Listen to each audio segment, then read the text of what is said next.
we're in your space now. And so now all that you've learned over all these years, it has led to a vision that you can put into fruition. But honestly, every time I've talked to you, it hasn't been about like a vision for you. It's been about a vision for what you wanted to put out for people to be able to experience. Yeah. So talk to me about Afrospace in general. Yeah, and how I guess how I do connect that back to my own experiences, like, because even though I had all these experiences at these firms, they weren't positive experiences. Again, just like school, because you're in predominantly white male environments, and they can be very hostile.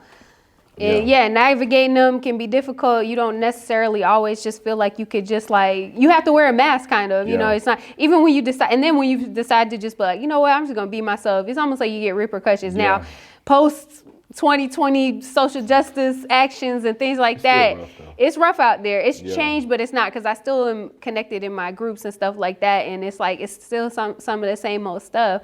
And for me, I think when I first thought about Afrospace, I was just like, all right, when I was at the corporate firm, leaving there, what type of space would I want to enter into? You know, say I got a roommate, or I'm still living at home or something like that, or like I got a baby, or like, you know, I got a husband, and it's just like, where's the time that I can just have for myself and create that space for myself?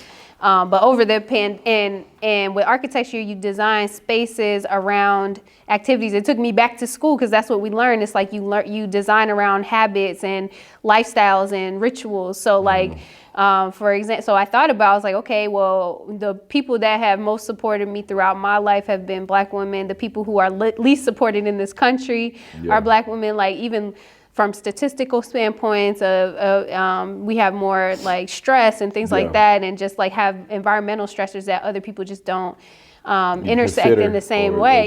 Exactly. And I'm not saying nobody has things that stress them out, or especially, you know, Black men. But my own experience as being a Black woman, of course, that just made me kind of think about like, okay, how can we create a space? What's the ritual? What's the routine? So the first thing I thought about was hair. And this is coming from a pure design background. I was like, what if we had a space like doing hair used to be so communal? You know, we used to live in these, our grandmothers, great grandmothers used to like go to their neighborhood salons and stuff like that. And they maybe even bringing it all the way back to Africa, these braiding circles and stuff like that. So like, how can we make a modern experience out of that? But then, so that was the root of Afrospace. That's why it's called Afrospace. Literally afros in the space. So like, afros in the space. It's literally like afros in the space. I hadn't even thought about the hair portion though. Yeah, that's how it began. But that's why you had, because like that was, I started this. I had the idea for Afrospace in 2020. So it's been this going on what, 2, 3? Wait, hold on, 20? What? Kind of 3. It's like 3 years. I gotta do the math. But it's here though. I know. I just said I was good at math, but simple math sometimes be stumping me. But yeah, so I got. I kind of lost my train of thought there. No, you're good. I was saying like, when I thought Afrospace, I just thought of Black people in a space. And but you just literally just changed. That was the beginning. That's why if you go to this afro of the hair, and then being able to create a space for women. That was the roots of it. And then I went through all these accelerator programs. I developed the business. I never was attached to anything. That was like my whole ethos, is like, don't attach yourself too strong to anything, because it's gonna change. And what is profitable is important, because it means what's going to be sustainable, what's going to stay in the community for more than a year or 5 years. So like, I started looking up, you know, statistics. I started looking up my market, my target audience. I started having conversations and doing customer discovery. And I was like, okay, well, I can create this as a space that you could also, you know, hang out. You could do this and that. It's like a club kind of thing. So that's where I got the mind of self-care club, because for me, like, turning tasks and like things that you feel like you have to do back into like kind of a ritual of like self-care is important. But then I'm like, this could also be a space where you work. This is a space where you can rest. You can do all of the things. All inclusive. And you know, we have, I think single Black women's median net worth is $1,700. $1,700. And then as married is $30,000. So like, we don't have the economy of wealth, but everyone has the economy of time. So I thought about this space as creating a space where you could consolidate your time in the best way. So like maybe we have a member who has this suite over here booked and she does massages. So if you're a member, you could book a massage with her in the same space where you just did your work, in the same space where you just took out your braids, you know? It's a very protective kind of space for you to just kind of do everything, like a home away from home type of vibe. And it's so hard to articulate. I'm still kind of getting there, but like the description I just came up with like 2 days ago, like, cause I've changed this description. So I don't even want to talk. I'll be sitting on the floor with like papers surrounding me, and then I'm like, what am I doing? Like, God, like, but like it came, and I was like, okay, Afrospace is a self-care club for nurturing your passions and building healthy habits that grow wild dreams. Cause you don't even have to say like business, like nurturing your business. Yeah. It's just like your passion is I want to be vulnerable for a moment. I can come into this space and do me. Yeah, and you're not gonna be judged. Like if you're in a co-working space not working, or you're like mixing up your products, people are gonna be looking at you like, what are you doing here? You know, I don't want to have this like this kind of weight of you need to be this pressure. When I'm here, I gotta be. You gotta look like you're, you know, doing your thing. Not that phones look like this no more, but like, you know. They do. A little bit. But, so I think that's so good because like not everybody's gonna be like your business entrepreneur. Like not everybody's gonna like be trying to crunch numbers on a day to day. But there's so many women, definitely women of color, that have a number of passions and things going on that they just don't have a space for. Like it's typically at their house or around a certain group of friends, but to create a space for them where they can actually... And it's an equitable space. Like it's more affordable than a co-working space. You can have add-ons if you need extra space. Like it's just, I tried to put it in a model, and it's like a shared economy. So like if you support a business that's here, you can get that service at a discount, and that person will get their space at a discount if they support our members. So it's like a very like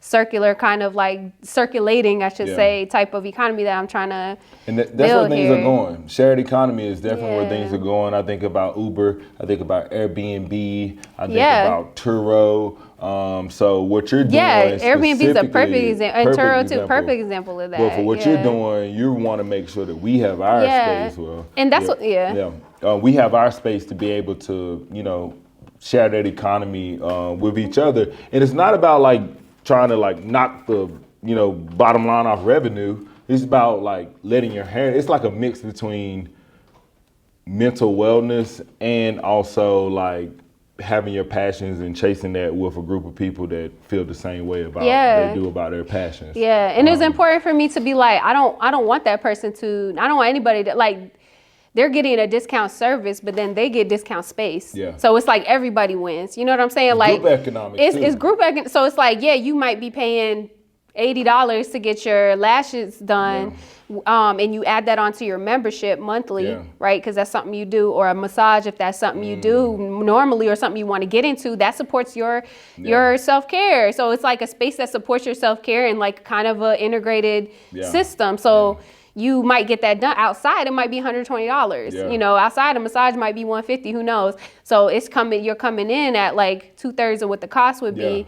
And then that person, originally their suite might have been, you know, X amount to rent a month, and now it just went down every time that they take a member as a client. Got you. It's like one's definitely shared economy. But it also allows people to not feel the super pressure of like business. Like I just gotta step out and just like run people through my business. Like I can come here and I can share that with other like-minded people who will support me in return. I love that idea. And keep your client's book list filled, because you got a whole, it's going to be all these people here. Like, they got their lashes, but I might do massages, but you might do, you know, real estate. But this is a space that we all can come in and share that economy with each other. I think that's super important. I really do. Because a lot of the times, in our culture, in our backgrounds, we sometimes, it's not that we don't want to support each other. We don't we kind of run our own races. And like, you know, if that black firm is in real estate, are they going to really support the other black firm in real estate? But this is a space where you can be with other people who are going to get it. And the goal is for us to share those like-minded clients, those like-minded individuals, and still be ourselves while we're in it with no pressure. Like, we ain't gotta like be someone else while we're in the Exactly. space. I wanted to be like a come as you are. Yeah. Like, you don't got to be all dressed to the nines. And there's spaces that are like that. And there's times in your life you want to get out there and get cute, whatever. But if you need to come here in your sweats, you know, and work on your little product or whatever, not your little product, but you know what I'm saying? So if a sample is a little physically, I'm not trying to diminish, but I'm just saying, like, you know what I mean? This is a space where there's a maker's lab. So if you're a product maker, if you make candles, if you make hair products, skin products, that's an add-on to your membership. You have access to space. You can have storage, just making your life a lot easier. You don't gotta move your dinner around that you just made for you and your toddler, or just you and yourself or whatever. And start working on your stuff. It's just it's more inspiration and incentive because you're coming to a clean slate. It's a space that inspires you to work, but also invites you to rest. Like, I want to get a little hammock in here. Like, I want it to be I don't know what I'm going to say. This is building a little old. I don't know. Well, look, it might be a freestanding. That's the architect in you, because I don't know how you're going to do it. But I don't know about the insurance. Something can happen. But it's very relaxing, like coming in. And I don't even got nothing in here yet. That's so dope to hear that, like, for real. It's good. It's like, getting there. I think everything's an evolution. So you're definitely good, and I think your vision, but also what you've already created for it is in a very good space. I'm just glad that we're at a point now, because honestly, probably 10 to 15 years ago, this idea would have been rejected.